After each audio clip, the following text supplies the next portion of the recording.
Good morning, students. In yesterday's class, we have talked about the nature and components of attitude. So, there we discussed about the ABC components, affective, behavioral, cognitive components of an attitude. And in addition to affective, cognitive, and behavioral components, attitude also have other properties. So, in today's class, we will be studying those other four properties of an attitude.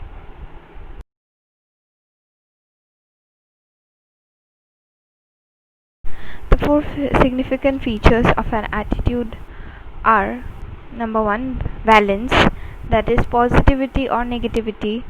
Second is extremeness, simplicity or complexity, and centrality. So, first, let us see what is valence. So, the valence of an attitude tells us whether an attitude is positive or negative towards an attitude object. Suppose an attitude, say towards nuclear research, has to be expressed on a 5-point scale, ranging from 1, that is very bad, then 2 is bad, 3 is neutral, neither good nor bad, and 4 is good, and to 5 very good. If an individual rates her or his view towards nuclear research as 4 or 5, this is a clearly positive attitude. So, what this means is that suppose you want to conduct a research on nuclear research. Okay, you are conducting nuclear research.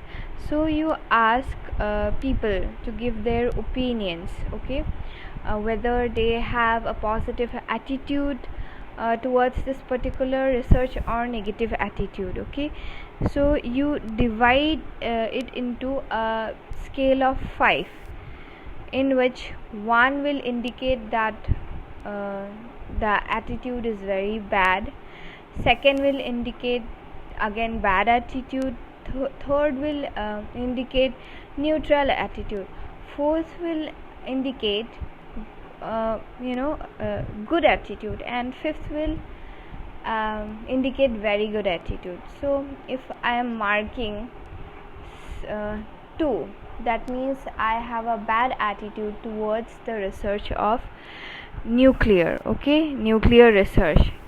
If I rate 5, that means I have a very good attitude towards nuclear research. Okay, so if one rates 4 or 5, then the individual has positive attitude towards nuclear research. If an individual rates 1 or 2, then that means the person has negative attitude towards nuclear research. Okay, so this means that the person dislikes the idea of nuclear research and thinks it is something bad. So this is one example. I'll give you another example. Okay, so during our masters we had to do research work. So many of my classmates, they did researches on measuring attitude. Okay, they wanted to measure attitude of people. So like measuring attitude of counseling or mental health. So there also they used scales like these, like what kind of attitude do you have for school counseling or community counseling. All those questions were asked, and on a scale of 1 to 10 or 1 to 5, they were being asked to mark. Okay, so suppose on a scale of 1 to 5, suppose I will give you one question. Okay, suppose one question has been asked: there has to be school counselors in schools. On a scale of 1 to 5, mark, like how much do you feel like that there has to be a school counselor in school. So if someone marks 5 out of 5, then okay, they really want the school counselor to be there. But if someone marks only 1, that means that person doesn't want the school counselor to be there. Okay, so that's how we check valence of an attitude, whether it's positive or negative. Okay, so and a neutral attitude would have neither positive nor negative valence. So the middle number, like 3, it is neutral, it is a neutral attitude. So in this example, in this research example, if someone has marked 3, that means that person has neutral attitude towards nuclear research. Okay, now let us talk about extremeness. So the extremeness of an attitude indicates how positive or negative an attitude is. Taking the nuclear research example given above, a rating of 1 is as extreme as a rating of 5. They are only in the opposite direction of valence. Ratings of 2 and 4 are less extreme. A neutral attitude, of course, is lowest on extremeness.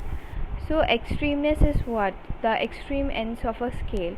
So in a scale of 1 to 5, 1 is at one extreme end and 5 is at another extreme end. 3 would be the neutral number here, and ratings of 2 and 4 are less extreme. So here extreme would be 1 and 5. In a scale of 10, it will be 1, extreme will be 1 and 10. Okay, so the extremeness of an attitude indicates how positive or negative an attitude is. So if you rate 1, that is also very extreme. If you rate 5, that is also very extreme, in a scale of 1 to 5. Okay, in a scale of 1 to 10, 5 would be the neutral one. Okay, in a scale of 1 to 10, 1 would be the extreme one and 10 would also be the extreme one. Okay, that will indicate the extremeness of an attitude, whether it's very positive or very negative, the extremeness. Now let us talk about simplicity or complexity, which is also known as multiplexity.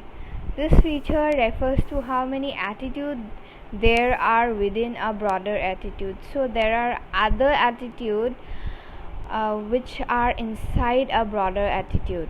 Okay, so think of an attitude as a family containing several member attitudes. So we just do not have one attitude, but we have other attitudes inside one broad attitude.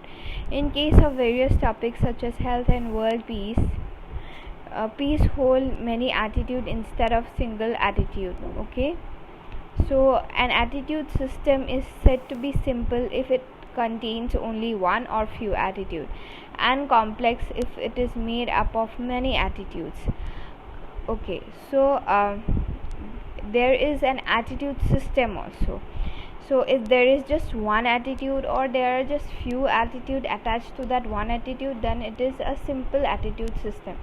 But if an attitude is made up of many attitudes, then it becomes a complex attitude system. Okay, so now let us look at one example, the example of attitude towards health and well-being. This attitude system is likely to consist of several member attitudes, such as one concept of physical and mental health, views about happiness and well-being, and beliefs about how one should achieve health and happiness. Okay, so now see health and well-being is a very vast topic. So if I say that I have a positive attitude towards health and well-being, then there will be many sub-attitudes that I will have. Okay, there will be so many sub-attitudes that I will have, so it becomes a complex attitude system. If you think about it, okay, about health and well-being, just try to think and see how many sub-attitudes you get. The multiple member attitude within an attitude system should not be confused with the 3 components described earlier. Each member attitude that belongs to an attitude system also has ABC components. So you do not have to get confused between ABC components. Suppose now if I have a positive attitude towards health and well-being, I can have subsets of other attitudes. Okay, because I have positive attitude towards health and well-being. So these other sub attitudes that I have about health and well-being, so those attitudes will also have ABC components. Okay, so it's like that. I hope you understand. If you do not, then please do ask me. Now let us move to centrality. Okay, so centrality refers to the role of a particular attitude in the attitude system. An attitude with greater centrality would influence the other attitude in the system much more than non-central or peripheral attitudes would. For example, in the attitude towards world peace, a negative attitude towards high military expenditure may be present as a core or central attitude that influence all other attitudes in the multiple attitude system. So we have studied about this whole attitude system, that there is a complex attitude system, there is a broader attitude, and within that broader attitude we have many other attitudes within it. Okay, so what happens is that there is a centrality within that attitude system. So an attitude with greater centrality will influence the other attitude in the system much more than non-central attitudes would. So suppose there is a whole attitude system. Just now we talked about a whole complex attitude system. So if there is a central attitude, like an attitude which influences other attitude within the system, okay, like everyone is putting a lot of attention to that central attitude. Okay, like let me give you an example. For example, in the attitude towards world peace, a negative attitude towards high military expenditure may be present as a core or central attitude that influences all other attitudes in multiple attitude system. So a negative attitude towards high military expenditure, so this is like a main attitude, and everyone, like most people will have a negative attitude towards high military expenditure. Then what happens is that this becomes like the core attitude in the whole complex attitude system. So if it becomes the core attitude, okay, then what happens is that it becomes like a core, and other attitudes are in the periphery, and it will move towards the centrality, that is the core attitude. So they are always going to get influenced by this core attitude. Okay, so when you have this centrality, when you have this core, then other attitudes are affected by this central attitude, this centrality, this core attitude. Okay, so you try to see the example again, that in the attitude towards world peace, a negative attitude towards high military expenditure can become the core or central attitude, and it will keep influencing other attitudes related to it in the whole attitude system. Okay,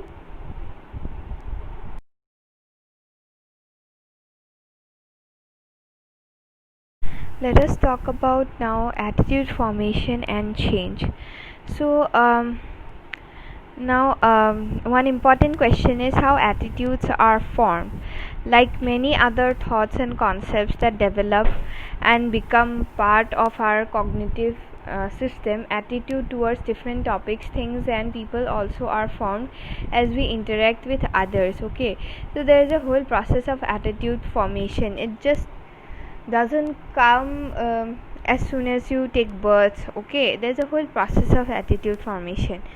So in general, attitudes are learned through one's experience and through interactions with others. So this is the general concept. We learn through our own experiences and through interactions with others.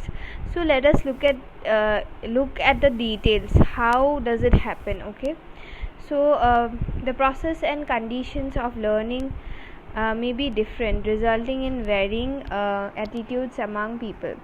So the first one is learning attitudes by association. You might have seen that students often develop a liking for a particular subject because of the teacher. This is because they see positive qualities in that teacher. These positive qualities get linked to the subject that he or she teaches and ultimately get expressed in the form of liking for the subject. In other words, a positive attitude towards a subject is learned through the positive association between a teacher and a student. So see, we learn through association also. So if there is a good teacher, you will feel very positive about the teacher, about the environment that you are studying. So that way you will have a positive association towards studies, and that way you will learn better. Another example, let me give you, like suppose about probably the physical environment. Okay, so there is a good teacher, but the room that she is teaching in, suppose the condition is really bad and you all are feeling very uneasy. Okay, that point of time learning is not going to happen properly. But suppose there is a centrally air conditioned place, and you are getting all the facilities, you love the place, and there is that the same teacher.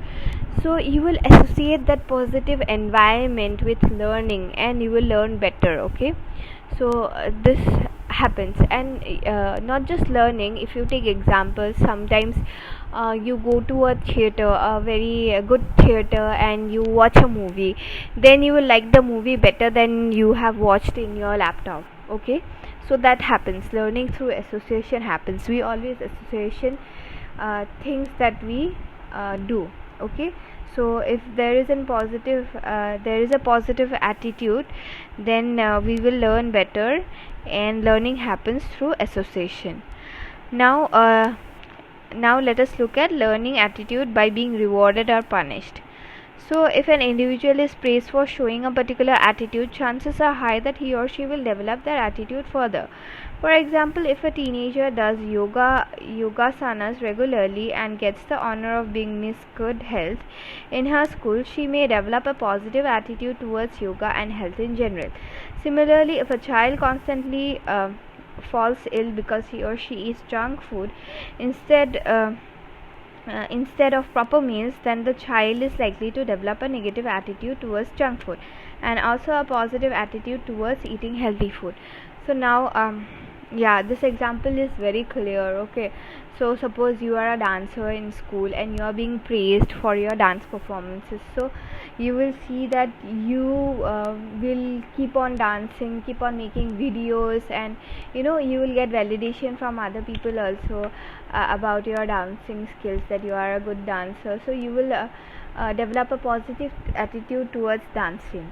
And on the other hand, suppose in my life example only, like I started eating a lot of junk food because of stress and all that, so I started gaining a lot of weight, and I realized that people started telling me things, oh, you don't look the way you looked before. So not punished, but I got negative reinforcement. So that made me feel like, okay, if I eat junk food, then I am not going to be healthy anymore. So I started following a healthy diet. Now I don't eat junks anymore.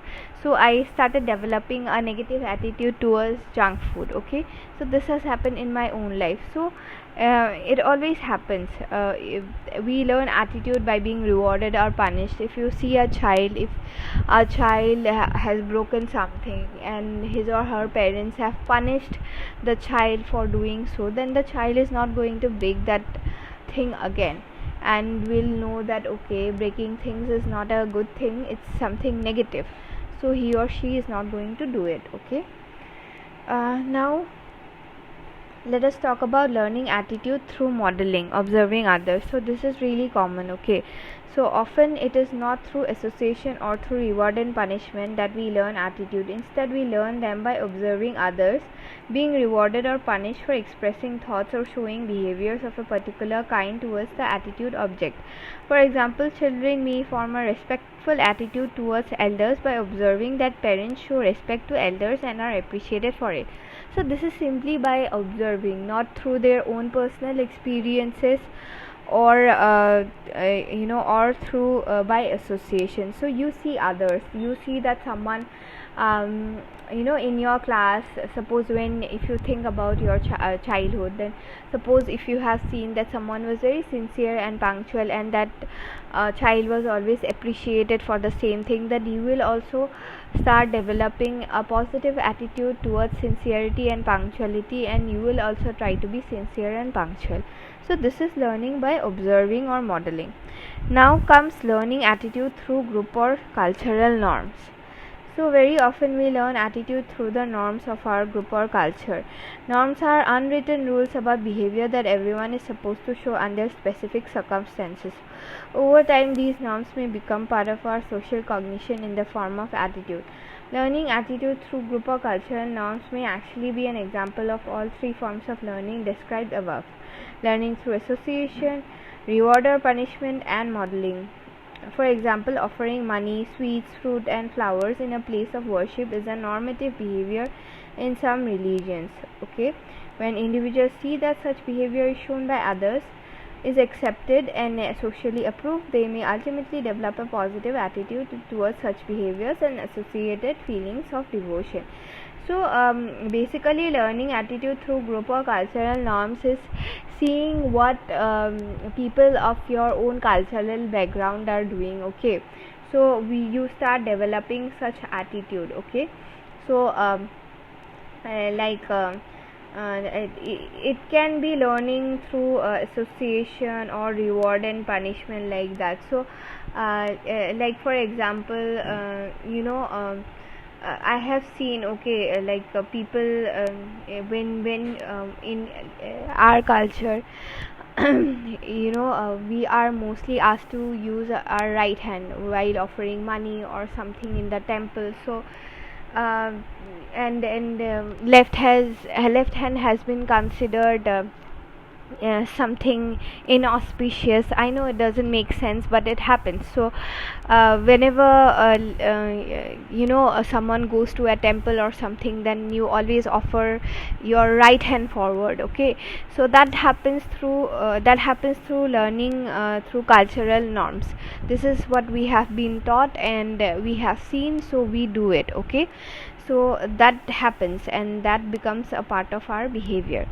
Now comes learning through exposure to information. Many attitudes are learned in a social context, but not necessarily in the physical presence of others. Today, with the huge amount of information that is being provided through various media, both positive and negative attitudes are being formed. By reading the biographies of self-actualized person, an individual may develop a positive attitude towards hard work and other aspects as a means of achieving success in life. Okay, so now learning through social media or newspapers or other sorts of information by reading books and everything. So it is not direct, but you are learning it. So you read a book.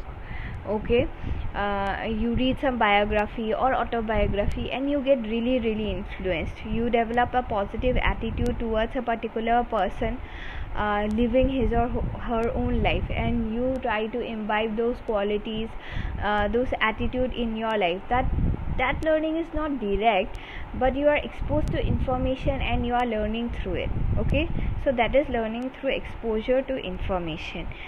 So these were your process of attitude formation. I hope it is clear. If it is not clear, then please let me know and ask your doubts. Thank you.